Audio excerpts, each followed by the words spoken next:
Imagine it's just past sunset. The sky is a bruised purple, and the crickets are screaming in the trees. A young boy wanders a bit too far from his porch, chasing a stray cat into the thicket. Suddenly, the air turns cold, heavy with the scent of damp earth and rot. He looks up and sees a figure, impossibly tall, with hair that touches the ground and breasts that hang like heavy fruit. She doesn't scream. She smiles. This isn't a monster to him, not yet. She opens her cloak-like skin and whispers a lullaby. This is the moment a child disappears into the world of Wewe Gombel. But before you get too scared, let's talk about why she does this. It's not just for the thrill of the hunt. It's born from a pain so deep it transcends the grave. Now, if you've grown up in Java, you know the name Wewe Gombel all too well. She's the ultimate boogeyman for kids who refuse to come home at Maghrib, that sacred twilight hour when the veil between worlds is thin. But she wasn't always a monster. Long ago, she was a woman named Kalina. She was kind, beautiful, and deeply in love with her husband. They lived in a small village nestled near the Gombel Hills in Semarang.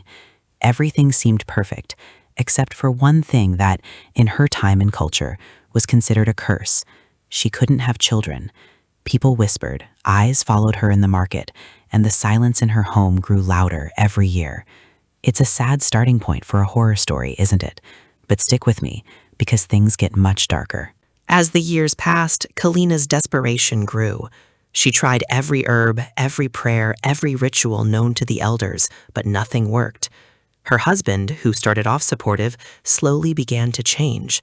The warmth in his eyes was replaced by a cold, sharp resentment. He wanted an heir, a legacy, and he began to see Kalina not as his wife, but as a failure. The psychological toll of being blamed for something out of her control began to fracture her mind. She would spend hours alone in the hills, talking to the trees, imagining the sounds of a child laughing in the wind. The village started to call her crazy, further isolating a woman who only wanted to love. It's a classic case of a community turning its back on someone when they're at their most vulnerable. The breaking point came on a night much like the one we started with. Kalina returned home early, hoping to surprise her husband with a special meal, only to find the door ajar. Inside, she found the ultimate betrayal. Her husband wasn't just seeking comfort elsewhere, he was with another woman, and that woman was pregnant. The sight of another woman carrying the life she had prayed for shattered something deep inside Kalina. The rage wasn't just at his infidelity, it was at the unfairness of the universe. In a fit of blind, grief-stricken madness, she attacked them, but she was eventually chased out of her own home by the very people she called neighbors. She fled into the dark woods of the Gombel Hills, the place she had always felt most at peace. Exiled and heartbroken, Kalina wandered the hills for days. She had lost her husband, her home, and her dignity.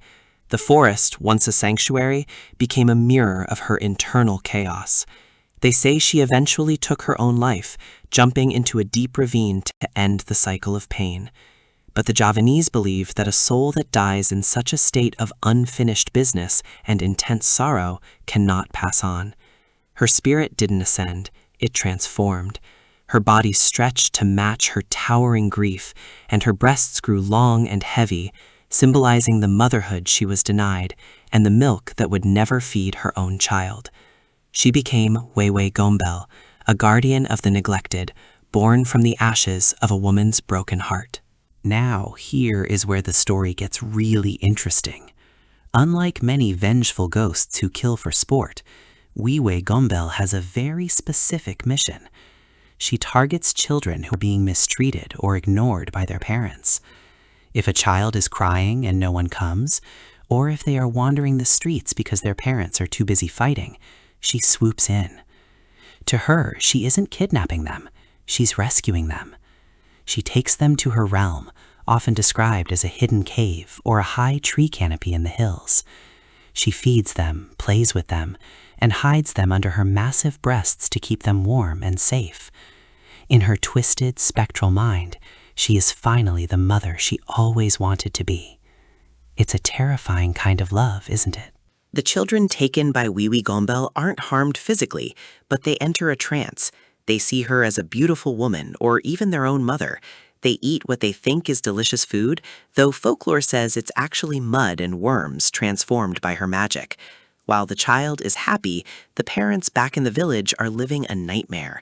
This is the lesson of the myth. The disappearance is a wake-up call.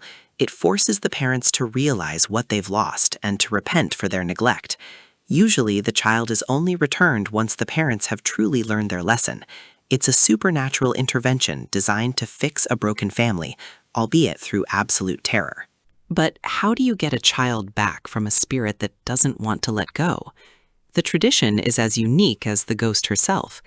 The villagers gather and perform a ritual called garebek. They take kitchen utensils, mostly tampa or bamboo winnowing trays and metal pans, and walk through the village and the woods, beating them as loudly as possible. The cacophony is said to annoy Wewe Gombel, who loves the quiet of the hills. If the parents show genuine remorse and the noise is loud enough, she will eventually grow tired of the din and leave the child in a prominent place, like a rooftop or a high branch, often naked but unharmed. It's a community effort to bring a lost soul back to reality. Even today, the legend of Wewe Gombel persists. In the city of Samara, there is an area called Bukit Gombel, or Gombel Hill. Even with modern roads and streetlights, drivers often report a heavy, eerie feeling when passing through at night. Some claim to see a tall woman standing by the roadside, watching the cars go by. Is she looking for her next rescue? Or is she just a memory of Kalina, still mourning a life she never got to live? Whether you believe in ghosts or not, the story serves as a powerful reminder about the importance of family and the consequences of neglect. It's a dark tale, but one with a very human heart. So the next time the sun begins to set and the shadows start to stretch across your yard, maybe keep the little ones a bit closer. You never know who might be watching from the edge of the woods, looking for a child to save. I hope you enjoyed this deep dive into the dark origins of Indonesia's most tragic spirit. There are so many more legends to uncover, and I can't wait to share them with you. If you survived this story, let me know in the comments. What other legends should we explore next? Don't forget to like and subscribe for more updates. Stay safe out there, and remember, get home before dark.